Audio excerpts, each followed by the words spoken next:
Alhamdulillah. Alhamdulillah ala man karam. Di pondok ambil Ala di kamar sayyidina belakang Muhammad. atau di kamar. نورك السلام ومددك الجاد والمعنى به بكل الأقوال وعلى آله وصحبه النور. أما بعد, merupakan anugerah besar dari Allah Subhanahu wa Ta'ala. Di malam ini kita bersama-sama membaca daripada Al-Quran atau dikenal juga dengan Hadrah Anwar, dan terdengar juga guru kita Kiai Mansur membacakan sedikit tentang proses hukuman Muhammadiyah. Dilanjut dengan bacaan Maulid Hadar Ni'mah Allah Subhanahu wa Ta'ala. Nikmat yang agung dari Allah ketika hidup kita dibuat oleh Allah terikat dengan orang-orang salihin, terikat dengan Nabi Muhammad sallallahu alaihi wasallam. Karena keterikatan kita dengan hal-hal yang semacam ini, itulah yang membuat hidup kita selamat di dunia, di barzakh sampai ke akhirat nanti. Hanyalah mereka, orang-orang yang dalam hidupnya memiliki keterikatan tersebut, yang akan selamat. Mau surga, surga ada di dalam keterikatan ini. Mau rahmat, mau nikmat, mau husnul khatimah, mau apa itu, semuanya terangkum bagaimana ikatan kita dengan orang-orang salihin yang merupakan pewaris dari Nabi Muhammad sallallahu alaihi wasallam. Kitab yang kita baca, yang kita bertawassul dengan mereka, arwah salihin, kita baca nama-nama mereka, kita sebutkan mereka semua satu persatu.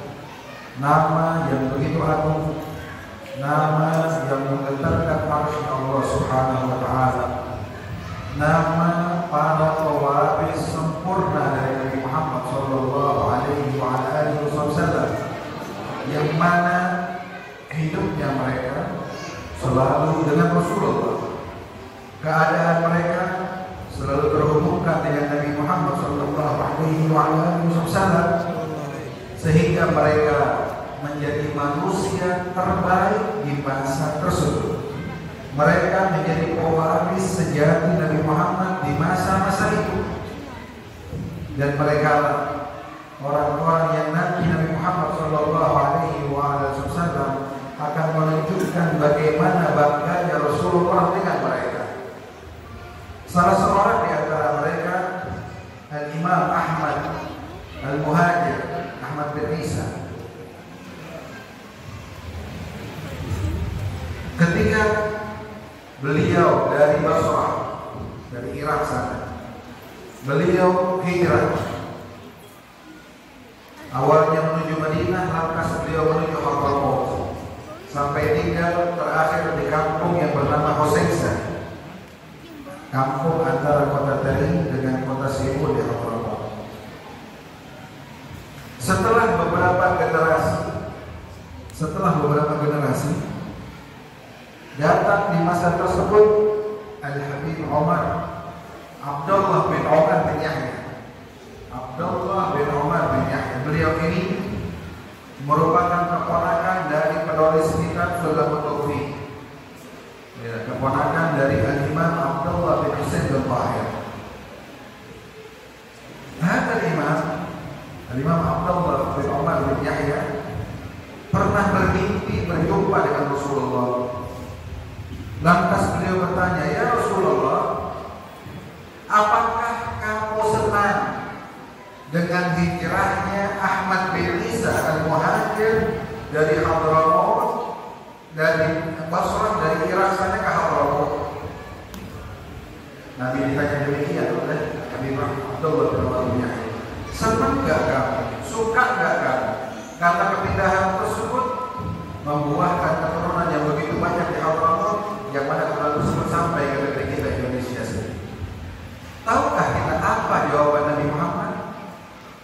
jawaban yang penuh dengan kebanggaan. Nabi katakan, "Ana afrah bima yafrahu Ahmad bin Isa." Saya akan senang dengan apapun yang Ahmad bin Isa senangi. Kalau dia senang pindah ke Hadramaut, saya senang dengan kesenangan dia. Lihat, Nabi Muhammad sampai sedemikian perhatian dan membanggakan orang-orang tersebut, karena memang mereka adalah orang-orang terbaik di dalam mengikuti jejak dan langkah Nabi Muhammad Shallallahu Alaihi Wasallam. Kita saat ini mengenal mereka, bertawassul dengan mereka. Apa sebenarnya tujuan dari bacaan-bacaan yang semacam ini?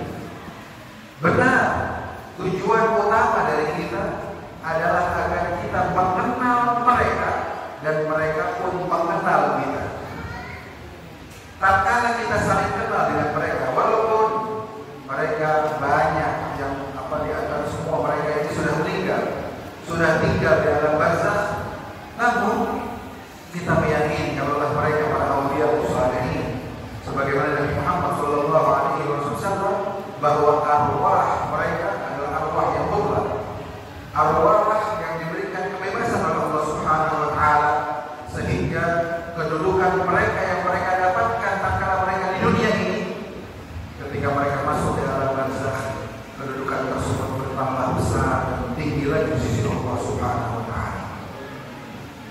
Kenapa kita butuh kenal dengan mereka? Setidaknya mereka menjadi cerminan yang baik tentang keberadaan Nabi Muhammad Shallallahu Alaihi Wasallam.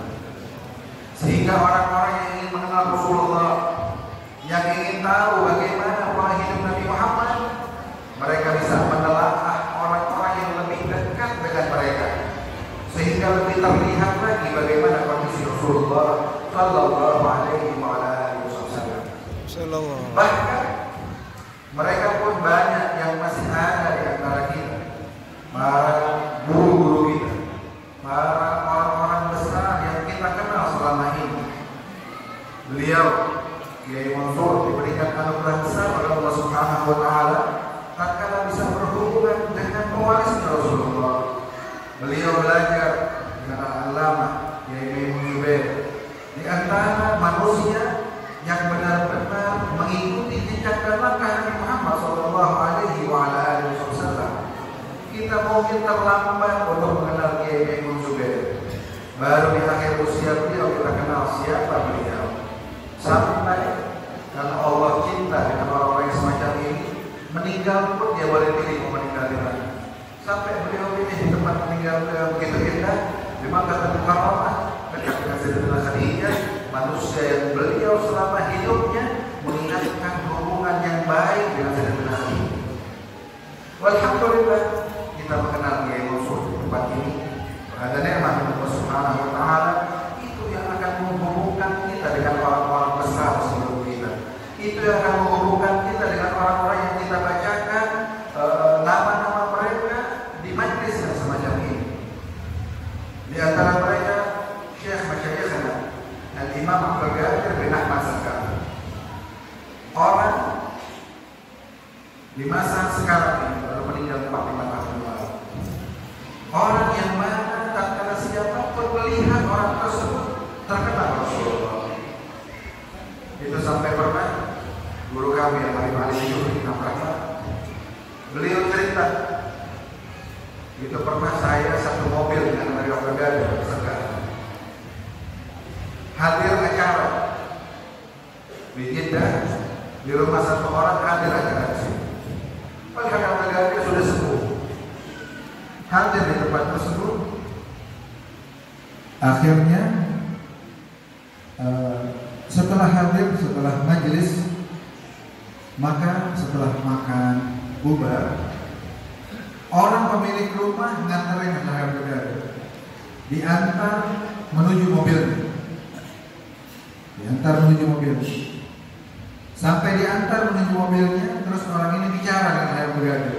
Dibukain pintu mobil, Abdul Qadir naik ke mobil tersebut, jadi pintu mobil ditutup oleh pemilik rumah tersebut.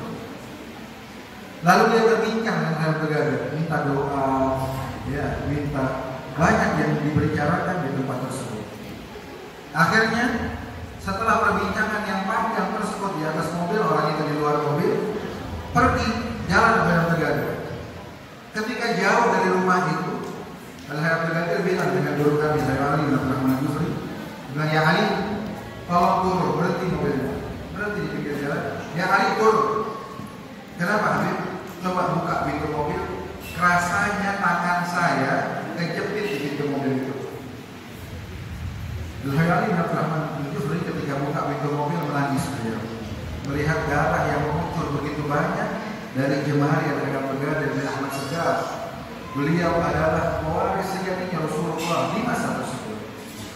Sampai Habib Ali bilang, ya Habib, kenapa gak bilang kalau tangan kamu terjepit dari tadi?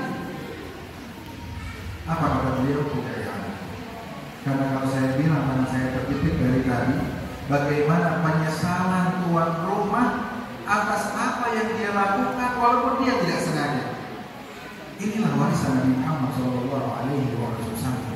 Dan orang-orang tersebut banyak di antara mereka yang mengatakan, man arafna masayyabna. Siapa yang kami kenal tidak akan kami sia-siakan. Walau sayyabna, walaupun orang tersebut menyia-nyiakan kami. Karena Imam Umar bin Abdurrahman, Umar al-Nahwar bin Abdurrahman As-Segaf, beliau bilang, naruddu simatana walau bisni, walau bisni, kami akan tarik kembali mereka orang-orang yang kami kasih stempel, kami kasih tanda kalau ini orang yang kami kenal. Dimanapun mereka meninggal dunia, kami akan tarik kembali mereka untuk dekat dengan kami, walaupun mereka meninggalnya di Cina sana. Bahkan beliau tambahkan, walaupun bukan cuma di Cina, di ujungnya Cina sekali, kita akan kembalikan mereka ke tempat kami. Sehingga kita perlu untuk kenal dengan orang-orang tersebut. Kita perlu untuk menelaah sejarah hidup orang-orang tersebut. Kita perlu untuk memperkenalkan dan meningkatkan diri kita dengan orang-orang tersebut. Karena Imam Syekh Abi Bakar bin Salim, kakek moyang dari mereka berdua, di antara kata Syekh Abi Bakar bin Salim, beliau mengatakan, awama alimta bi annana ahlul wafa wa muhibbuna ma zala tahta liwana. Apakah kalian tidak tahu kalau kami ini orang yang pandai untuk melaksanakan janji kami? Dan beliau bilang, wa muhibbuna, orang-orang yang jadi pecinta kami, ma zala tahta liwana, tidak akan pernah keluar, mereka pasti tetap dalam bendera kami semua. Sampai beliau katakan, mustabshirin binaili ma qad amalu farihina musnadharul jamala ayana. Mereka hidupnya akan selalu penuh dengan kabar gembira dari Allah Subhanahu wa taala, sampai mereka pun akan mampu untuk memandang kepada keindahan Rasulullah, keindahan Allah Subhanahu wa taala pada waktunya ayana. Secara nyata mereka memandang pada Rasulullah dan juga Rasulullah sallallahu alaihi wasallam. Inilah mereka orang-orang yang didekatkan dengan Allah Subhanahu wa taala, yang mereka ketika kita sebut namanya akan turun rahmat dari Allah Subhanahu wa taala. Dan mereka lah orang-orang yang digambarkan oleh Allah, kuntum khairu ummatin ukhrijat lin-nas. Kalian adalah manusia terbaik yang dikeluarkan Allah Subhanahu wa taala di dalam masa kehidupan manusia. Bagian terbaik dari umat Nabi Muhammad. Semua umat Nabi Muhammad masuk dalam ayat tersebut, kuntum khairu ummatin ukhrijat lin-nas. Namun mereka itu adalah orang-orang yang dikhususkan Allah Subhanahu wa taala, yang mampu menjalankan apa yang diminta Allah Subhanahu wa taala, sehingga sifat umat terbaik benar-benar ada pada diri mereka. Apa kata Allah? Kuntum khairu ummatin ukhrijat lin-nas ta'muruna bil ma'ruf wa tanhauna 'anil munkar. Kalian benar-benar mampu untuk amar ma'ruf dan nahi munkar sebagaimana dahulu keadaan Rasulullah sallallahu alaihi wasallam. Dalam ayat yang lain Allah Subhanahu wa taala mengatakan, Muhammadur Rasulullah walladzina ma'ahu asyidda'a 'alal kuffar rahamatan bainahum, rahmatan saja. Nabi Muhammad adalah utusan Allah. Dan orang-orang yang menjadi pionirnya Nabi Muhammad, manusia yang bersama Rasulullah dimanapun mereka berada, kapanpun mereka berada. Ini orang-orang yang kita baca barusan di kitab Allah ini, mereka semua hidupnya dengan Rasulullah, walaupun masa mereka berbeda, walaupun tempat mereka berbeda. Kenapa mereka bisa hidup dengan Nabi Muhammad? Allah katakan Muhammadur Rasulullah walladzina ma'ahu asyidda'a 'alal kuffar. Dengan orang-orang yang non-muslim, mereka tegas. Bukan tegas ngata-ngatain, bukan tegas maki, tidak. Tegasnya mereka tidak akan terima apapun yang asalnya dari orang-orang yang tidak beriman pada Allah Subhanahu wa taala. Beda dengan kondisi kita. Kita tegasnya cuma di mulut.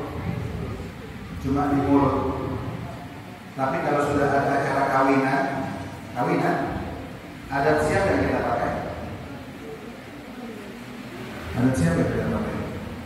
Kalau sudah acara ulang tahun, adat siapa yang kita pakai? Kalau kita mau beli baju lebaran, baju siapa yang kita beli? Kita tidak pernah tegas dengan orang-orang. Pola pikir siapa yang kita pakai? Mulut kita benar tegas, teriak di sana, teriak di sini. Tapi sesungguhnya kita adalah orang yang paling lemah yang mengikuti jejak mereka, orang yang tidak beriman pada Allah Subhanahu wa taala. Beda dengan mereka semua. Di antara mereka yang seumur hidupnya tidak pernah melihat orang yang tidak pernah beriman pada Allah Subhanahu wa taala. Di antara mereka orang-orang yang selama hidupnya tidak pernah disebutkan di hadapan mereka nama orang kafir sedikitpun. Mereka orang-orang yang benar-benar tegas. Hidup mereka hanya untuk Allah, untuk Rasulullah. Rohana bainahum, mereka selalu kasih sayang dengan sesama muslimin, bahkan dengan manusia walaupun mereka tidak beriman pada Allah. Pasti mereka akan saling berkasih sayang dengan satu dengan lain. Taruh rakaat saja. Ibadah mereka orang yang gemar ibadah, mereka orang yang kuat beribadah pada Allah Subhanahu wa taala. Ada mereka orang-orang tersebut yang setiap malamnya sholat sampai 1000 rakaat.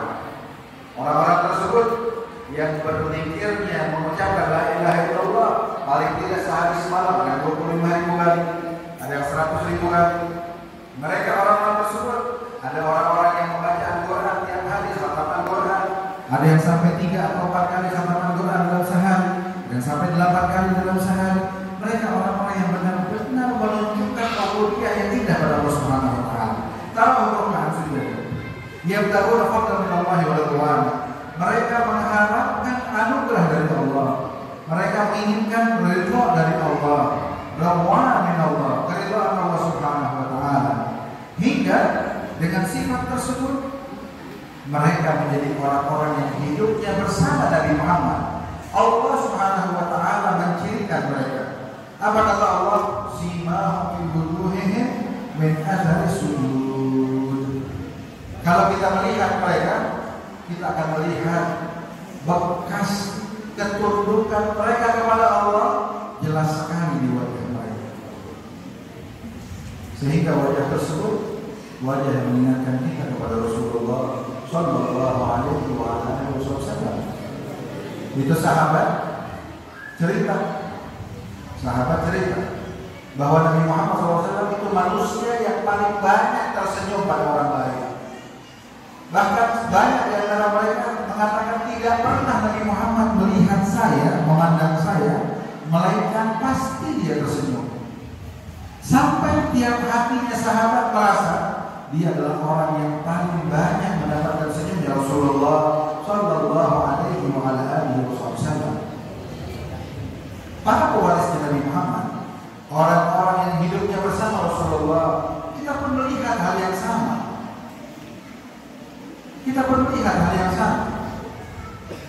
Di antara kita pernah belajar dengan orang-orang besar tersebut. Dari Mansur, dari Maimun Zubair. Ya, ada fulan, Ustaz punya guru-guru sendiri. Tanya guru-guru mereka. Tanya pada mereka bagaimana kondisi guru-gurunya tersebut. Para sepuh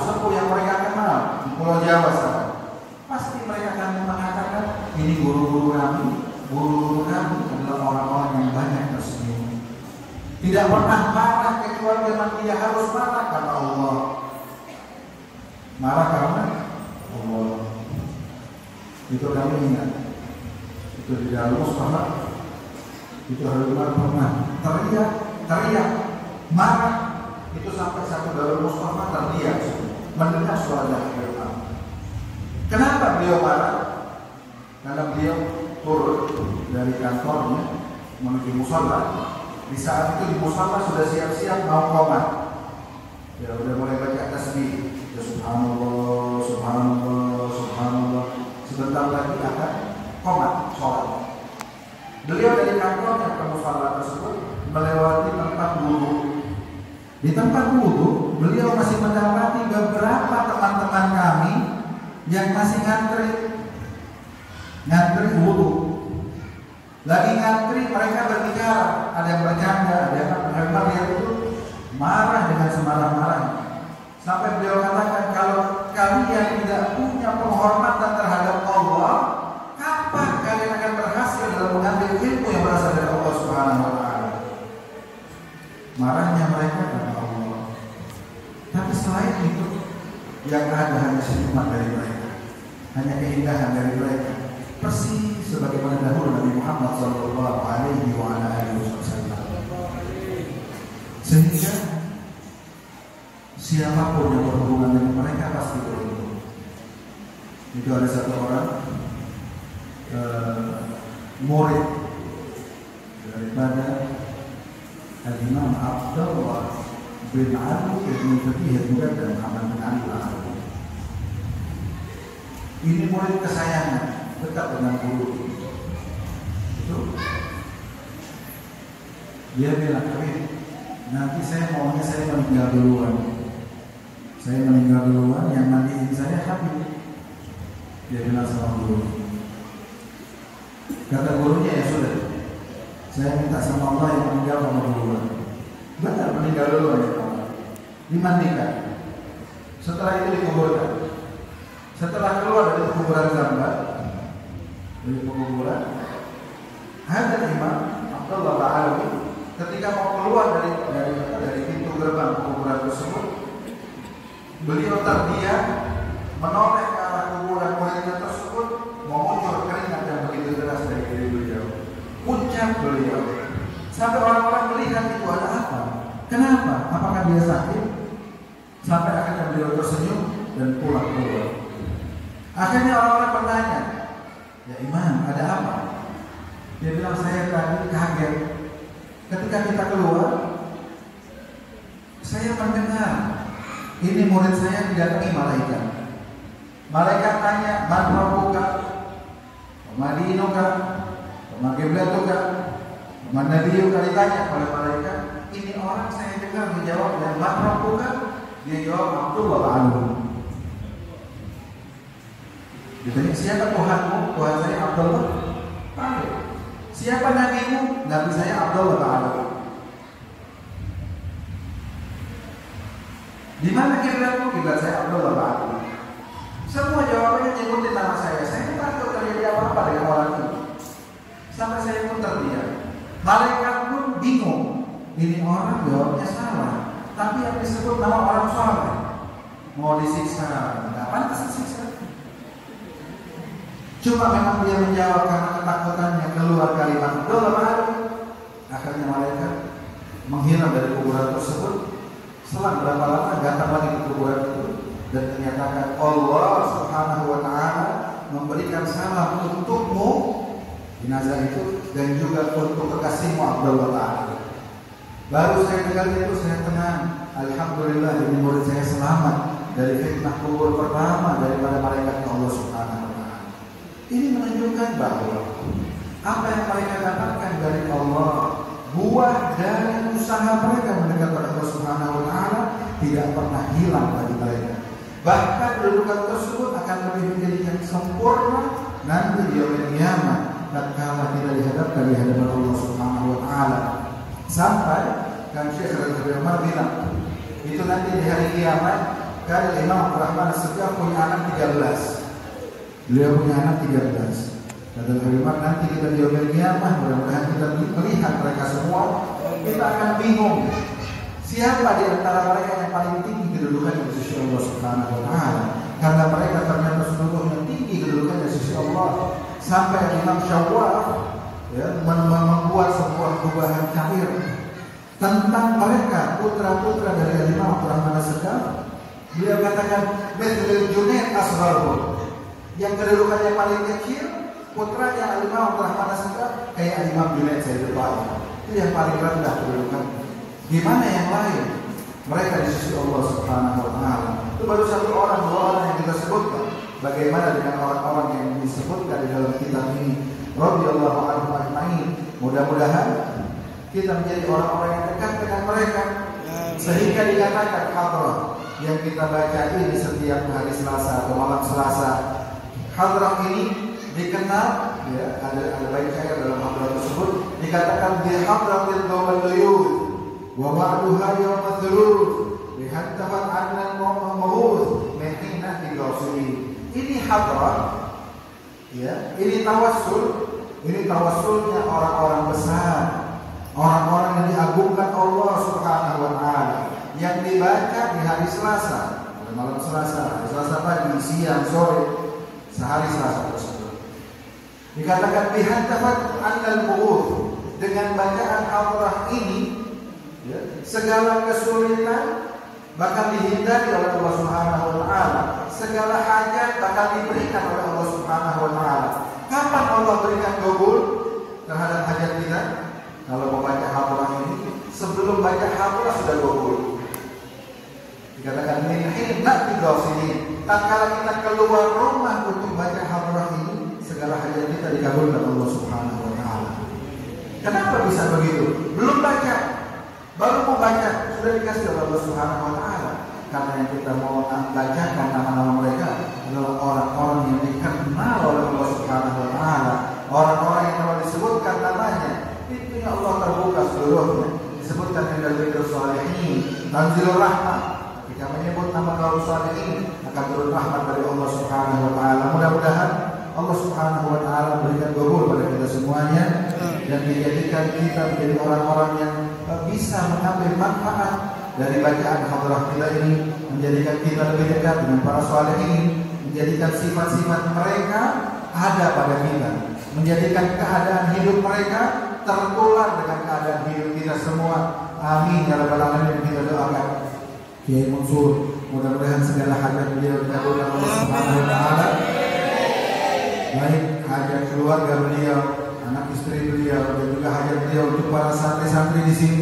Dan mudah-mudahan ini tempat pondok pesantren ini menjadi menara, menjadi mercusuar yang tinggi untuk penyebaran agama Rasulullah di bumi Papua ini, dan menjadi tempat untuk dikeluarkan dari tempat ini orang-orang yang mengenal Allah Subhanahu wa taala, orang-orang yang menjadi pewaris Nabi Muhammad SAW. Amin ya rabbal alamin. Dan kita minta agar Allah mengangkat segala bala, segala musibah dari negeri kita, dan juga apapun yang kita niatkan mudah-mudahan dikabulkan Allah Subhanahu wa taala. Sebab Nabi sebutkan, kalau ada orang 40 orang kumpul, pasti ada satu orang yang doanya dikabulkan Allah Subhanahu wa taala. Jadi kita berapa kali 40 yang kumpul? Banyak. Dan ada di antara kita yang doanya dikabulkan Allah Subhanahu wa taala. Mari kita tutup majlis ini dengan kita baca doa maulid ini, dan kita niatkan dan kita minta kepada semua yang hadir untuk berdoa dengan khusyuk pada Allah Subhanahu wa taala. Karena kita tidak tahu doa siapa yang akan dikabulkan Allah, namun pasti doa kita dikabulkan Allah Subhanahu wa taala. Bismillahirrahmanirrahim. Alhamdulillahirabbil alamin. Allahumma shalli wa sallim ala sayyidina Muhammadin wa ala alihi wa sahbihi ajma'in. Wa laka syarru lina dimana sahu tuhil quluba tuhayyijul ashjana. Wallahu kanatna alaihi wa ma yusawil qawlu minna aw yakunu kanana. Lakinna hubban fisarair kadda'a limadih safwati rabbina wa adana. Wa idh tazajna bil mawaddati hahuna narfa'u aidi faqrina wa rajana lil wahidil ahadil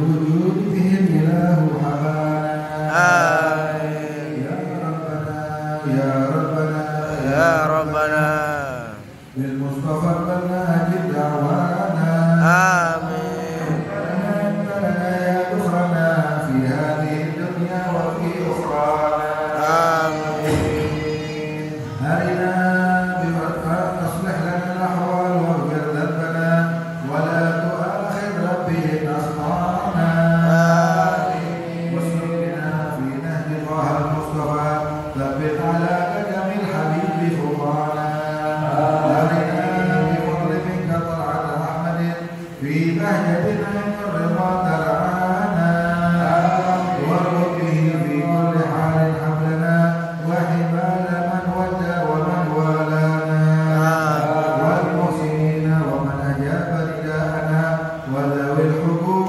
والطالبان أوصانا والحاضرين وساعيا في جمعنا ها نحن بين يديك أنت ترانا ولقد رجوناك فحقق سؤلنا واسمع بفضلك يا سميع دعانا واغفر بنا خدمة الله في بقاع الأرض واجمع كل من عادانا